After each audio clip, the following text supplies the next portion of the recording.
Hello दोस्तों, कैसे हैं आप सभी? आशा करते हैं स्वस्थ और अच्छे होंगे। दोस्तों, एक बार फिर से आप सभी का हमारे YouTube channel general studies with अभी में स्वागत है। दोस्तों, आज हम भारतीय राष्ट्रीय कांग्रेस के सभी महत्वपूर्ण अधिवेशनों के बारे में चर्चा करेंगे। ये अधिवेशन कब हुए, कहाँ हुए, इनकी अध्यक्षता किसने की और इस अधिवेशन की क्या महत्वपूर्ण विशेषता रही। इन सभी प्रमुख बिंदुओं को आज हम एक ही जगह संकलित करके आपके समक्ष लेकर आए हैं, क्योंकि इस टॉपिक से प्रत्येक एग्जाम में प्रश्न बनने की संभावना हमेशा बनी रहती है।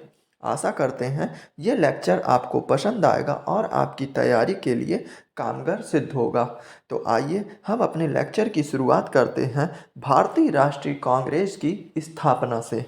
दोस्तों, अगर हम भारतीय राष्ट्रीय कांग्रेस की स्थापना की पृष्ठभूमि की बात करते हैं तो इसमें 1857 का विद्रोह एक महत्वपूर्ण भूमिका निभाकर जाता है। दोस्तों, 1857 का विद्रोह अंग्रेजों के लिए कितना हानिकारक और नुकसानदेह सिद्ध हुआ, इसका अनुमान जॉन लॉरेंस के एक कथन से लगाया जा सकता है, जिसमें वो कहते हैं कि अगर विद्रोहियों में अगर कोई भी एक योग्य नेता होता तो हम सदा के लिए युद्ध हार जाते। इसी प्रकार कैनिंग का एक कथन है कि यदि विद्रोह में सभी लोग शामिल हो जाते या सभी भारतीय शामिल हो जाते तो मुझे कल ही अपना बिस्तर गोल करना होता। हालांकि ये विद्रोह पूर्णतः सफल नहीं हो पाया। ये विद्रोह कितना सफल रहा, कितना असफल रहा, इसकी चर्चा हम अलग से 1857 के विद्रोह के टॉपिक में करेंगे। लेकिन कहीं ना कहीं इस विद्रोह ने अंग्रेजों के मन मस्तिष्क में जो भय व्याप्त कर दिया था, उसी का परिणाम हम देखते हैं कि दिसंबर 1885 में एक अंग्रेज अधिकारी थे, ए.ओ. ह्यूम यानी एलन ऑक्टोरियल ह्यूम। तो उनके द्वारा दिसंबर 1885 में भारतीय राष्ट्रीय कांग्रेस की स्थापना की गई। तो दोस्तों, अब हम भारतीय राष्ट्रीय कांग्रेस के प्रमुख अधिवेशनों और उनसे जुड़े बिंदुओं के बारे में चर्चा करेंगे। भारतीय राष्ट्रीय कांग्रेस का प्रथम अधिवेशन सन 1885 में बंबई में आयोजित किया जाता है। इसकी अध्यक्षता W.C. बनर्जी के द्वारा की जाती है। बंबई से पहले इसका आयोजन पुणे में किया जाना था, लेकिन पुणे में प्लेग की बीमारी फैलने के कारण इसका आयोजन बंबई के गोकुलदास तेजपाल संस्कृत महाविद्यालय में किया गया। आईएनसी के प्रथम अधिवेशन में ही जो दादा भाई नौरोजी थे, उनके सुझाव पर इसका नाम इंडियन नेशनल कांग्रेस कर दिया गया था, जो कि पहले इंडियन नेशनल कॉन्फ्रेंस के नाम से जानी जाती थी। प्रथम अधिवेशन में कुल 72 प्रतिनिधियों ने भाग लिया था, जिसमें सर्वाधिक संख्या में बंबई प्रांत से प्रतिनिधि शामिल थे। करीब 38 प्रतिनिधि बंबई प्रांत के शामिल थे। इसके बाद 1886 का अधिवेशन जो कलकत्ता में आयोजित किया जाता है, इसकी अध्यक्षता दादा भाई नौरोजी करते हैं। 1886 के अधिवेशन में ही सुरेंद्र नाथ बनर्जी की संस्था नेशनल एसोसिएशन कॉन्फ्रेंस, इसी को हम कहते हैं इंडियन एसोसिएशन कॉन्फ्रेंस, तो इसका विलय भारतीय राष्ट्रीय कांग्रेस में कर दिया जाता है। और इसी अधिवेशन में यानी 1886 के अधिवेशन में वायसराय लॉर्ड डफरिन ने सभी सदस्यों को गार्डन पार्टी पर आमंत्रित किया था। इसके बाद 1887 का अधिवेशन आयोजित किया जाता है, जो मद्रास में आयोजित किया जाता, और इसकी अध्यक्षता बदरुद्दीन तैयब जी करते हैं। जो 1887 का अधिवेशन है, यह प्रथम अधिवेशन है जिसकी अध्यक्षता किसी मुस्लिम के द्वारा की जाती है, और इस अधिवेशन का जो कार्य संचालन था वो भारतीय प्रतिनिधियों की एक समिति को सौंपा गया था।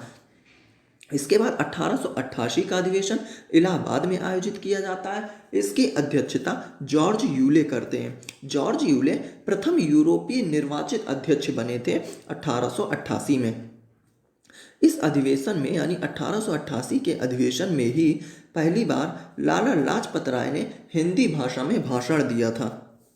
इसके बाद 1890 का कलकत्ता अधिवेशन आता है, जिसकी अध्यक्षता फिरोज शाह मेहता करते हैं। इसकी प्रमुख विशेषता यह है कि कलकत्ता विश्वविद्यालय की पहली महिला स्नातक कादम्बिनी गांगुली ने कांग्रेस अधिवेशन को संबोधित किया था। इसके बाद 1896 का अधिवेशन कलकत्ता में आयोजित किया जाता है। इसकी अध्यक्षता रहमतुल्लाह एम सयानी के द्वारा की गई थी। इसी अधिवेशन में पहली बार वंदे मातरम को गाया गया था। वंदे मातरम हम जानते हैं बंकिम चंद्र चटर्जी के उपन्यास आनंद मठ से लिया गया है। तो इसी वंदे मातरम को 1896 के अधिवेशन में ही पहली बार गाया गया था। और इसी अधिवेशन में जो धन निष्कासन का सिद्धांत था उसे भी कांग्रेस के मंच में स्वीकार किया गया। फिर इसके बाद 1901 का अधिवेशन है जो कलकत्ता में आयोजित होता है, और इसी अधिवेशन में महात्मा गांधी पहली बार शामिल हुए थे। फिर इसके बाद आता है 1905 का बनारस अधिवेशन, जिसकी अध्यक्षता गोपाल कृष्ण गोखले के द्वारा की जाती है। जो बनारस अधिवेशन था इसकी मुख्य विशेषता यह है कि जो अंग्रेजों की नीति थी बंगाल विभाजन की नीति, तो इस 1905 के अधिवेशन में बंगाल विभाजन की नीति का जो थी तो इसकी आलोचना की गई, और जो स्वदेशी व बहिष्कार था तो उसका समर्थन किया गया। स्वदेशी आंदोलन वगैरह का इसमें समर्थन किया गया था। फिर इसके बाद 1906 का कलकत्ता अधिवेशन, इसकी अध्यक्षता दादा भाई नौरोजी के द्वारा की जाती है, और स्वराज शब्द का प्रथम बार प्रयोग दादा भाई नौरोजी जो है तो वो कांग्रेस के मंच से इसी अधिवेशन में करते हैं। फिर है हमारा 1907 का सूरत अधिवेशन, इसकी अध्यक्षता रास बिहारी घोष के द्वारा की जाती है। और ये जो सूरत अधिवेशन है इसमें कांग्रेस में मतभेद उत्पन्न होने के कारण कांग्रेस का विभाजन हो जाता है नरम दल और गरम दल के बीच में। इसके बाद 1911 का कलकत्ता अधिवेशन आता है, इसकी अध्यक्षता विशन नारायण धर ने की थी, और इसी अधिवेशन में पहली बार जन गण मन को गाया गया था। फिर इसके बाद है 1915 का बम्बई अधिवेशन, इसकी अध्यक्षता सत्येंद्र प्रसाद सिन्हा के द्वारा की गई थी, और यह एक ऐसा अधिवेशन था, पहला ऐसा अधिवेशन था जिसमें किसी गवर्नर ने भाग लिया था, और उस गवर्नर का नाम था लॉर्ड विलिंगटन, जो उस समय बम्बई प्रांत के गवर्नर थे। फिर इसके बाद आता है 1916 का लखनऊ अधिवेशन, इसकी अध्यक्षता अंबिका चरण मजूमदार के द्वारा की जाती है। अंबिका चरण मजूमदार के द्वारा 1916 के लखनऊ अधिवेशन की अध्यक्षता की जाती है। लखनऊ अधिवेशन जो है वो कई मामलों में महत्वपूर्ण हो जाता है, जैसे जो इसका पहली मुख्य विशेषता है वो जो 1907 में सूरत विभाजन हुआ था जिसमें कांग्रेस नरम दल और गरम दल में विभाजित हो गई थी, लखनऊ अधिवेशन में पुनः वह एकीकृत हो जाती है। इसके बाद दूसरी विशेषता इसकी यह है कि जो कांग्रेस और मुस्लिम लीग के बीच समझौता हो जाता है, जो सांप्रदायिक निर्वाचन प्रणाली के कारण दोनों में मतभेद की स्थिति थी, तो सांप्रदायिक निर्वाचन प्रणाली को स्वीकार कर लिया जाता है, अर्थात 1909 के पृथक निर्वाचन को स्वीकार कर लिया जाता है, और कांग्रेस और मुस्लिम लीग दोनों के बीच टाई अप हो जाता है। और इसी अधिवेशन में जो बाल गंगाधर तिलक थे उन्होंने स्वराज मेरा जन्मसिद्ध अधिकार है और मैं इसे लेकर रहूंगा, ये वाला नारा दिया था लखनऊ अधिवेशन में ही। फिर इसके बाद है 1917 का कलकत्ता अधिवेशन, इसकी अध्यक्षता एनी बेसेंट द्वारा की जाती है। यह पहला अधिवेशन था जिसकी अध्यक्षता किसी महिला द्वारा की जाती है, या फिर हम कह सकते हैं कि कांग्रेस की प्रथम महिला अध्यक्ष कौन थी, तो वो एनी बेसेंट थी। इसके बाद 1919 का अमृतसर अधिवेशन है जिसकी अध्यक्षता मोतीलाल नेहरू करते हैं। इस अमृतसर अधिवेशन में जलियांवाला बाग हत्याकांड की निंदा की जाती है और खिलाफत आंदोलन को समर्थन दिया जाता है। फिर इसके बाद 1920 का नागपुर अधिवेशन आता है जिसकी जो अध्यक्षता है वो सी विजय राघव चेरियार द्वारा की जाती है। 1920 के नागपुर अधिवेशन में ही पहली बार देशी रियासतों के प्रति नीति की घोषणा की जाती है, और गांधी जी के नेतृत्व में संचालित असहयोग आंदोलन को जो समर्थन प्राप्त किया जाता है कांग्रेस के मंच द्वारा। फिर इसके बाद 1924 का अधिवेशन होता है बेलगांव अधिवेशन, इसकी अध्यक्षता महात्मा गांधी द्वारा की जाती है, और यह पहला और आखिरी अधिवेशन था जिसकी अध्यक्षता महात्मा गांधी द्वारा की गई थी। बेलगांव अधिवेशन एकमात्र ऐसा अधिवेशन था। इसके बाद 1925 का कानपुर अधिवेशन आता है जिसकी अध्यक्षता सरोजनी नायडू द्वारा की जाती है। यह प्रथम भारतीय महिला अध्यक्ष थी। अगर हम प्रथम महिला अध्यक्ष की बात करते हैं कांग्रेस में तो वो एनी बेसेंट थी, लेकिन अगर हम प्रथम भारतीय महिला अध्यक्ष की बात करते हैं तो उसमें सरोजनी नायडू का नाम आता है जिन्होंने 1925 के कानपुर अधिवेशन की अध्यक्षता की थी। फिर इसके बाद है 1927 का मद्रास अधिवेशन। इसकी अध्यक्षता M.A. अंसारी करते हैं।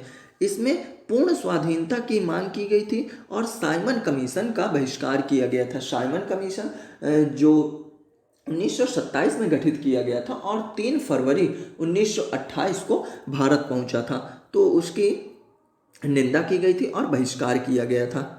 फिर है इसके बाद 1929 का लाहौर अधिवेशन।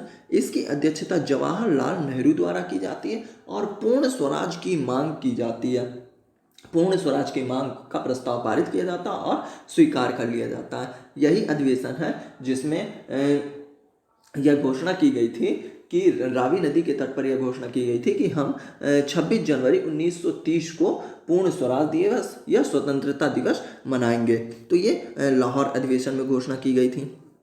फिर इसके बाद 1931 का कराची अधिवेशन आता है, जिसकी अध्यक्षता सरदार वल्लभ भाई पटेल द्वारा की जाती है। इस कराची अधिवेशन में मूल अधिकार की प्रस्ताव की बात की जाती है और गांधी इरविन समझौता, जो गांधी इरविन पैक्ट है, उसका अनुमोदन किया जाता है, उसको समर्थन दिया जाता है।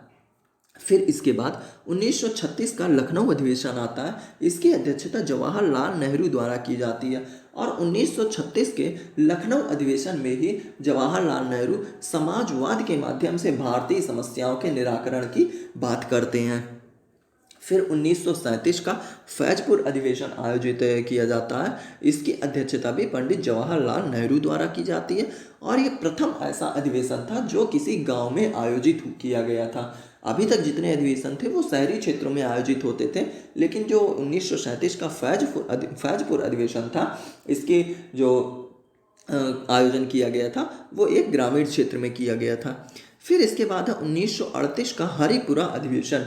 इसकी अध्यक्षता सुभाष चंद्र बोस द्वारा की जाती है और इस अधिवेशन में राष्ट्रीय नियोजन समिति का गठन किया जाता है, जिसके अध्यक्ष पंडित जवाहरलाल नेहरू बने थे। और जो हरिपुरा अधिवेशन है, इसी अधिवेशन में सुभाष चंद्र बोस द्वारा हिंदी भाषा के लिए रोमन लिपि लागू करने की वकालत की गई थी। किसके द्वारा? सुभाष चंद्र बोस के द्वारा। फिर इसके बाद है 1939 का त्रिपुरी अधिवेशन। इसकी अध्यक्षता भी पहले सुभाष चंद्र बोस करते हैं और बाद में डॉक्टर राजेंद्र प्रसाद द्वारा की जाती है। क्या हुआ था कि सुभाष चंद्र बोस इसमें विजयी बने थे और जो गांधी जी के समर्थन में जो खड़े थे पट्टाभी सीतारमैया, उनको पराजित करके सुभाष चंद्र बोस विजयी बने थे। लेकिन बाद में कुछ समय पश्चात सुभाष चंद्र बोस अपने अध्यक्ष पद से इस्तीफा दे देते हैं और फिर डॉक्टर राजेंद्र प्रसाद इस अधिवेशन की अध्यक्षता करते हैं। इसी कारण इसे त्रिपुरी संकट के नाम से भी जाना जाता है। फिर आता 1940 का रामगढ़ अधिवेशन। इसकी अध्यक्षता मौलाना अबुल कलाम आज़ाद ने की थी और ये लगातार 6 वर्ष तक कांग्रेस के अध्यक्ष बने रहे, क्योंकि 1940 से 1946 के बीच में फिर कोई भी कांग्रेस का अधिवेशन आयोजित नहीं किया गया था।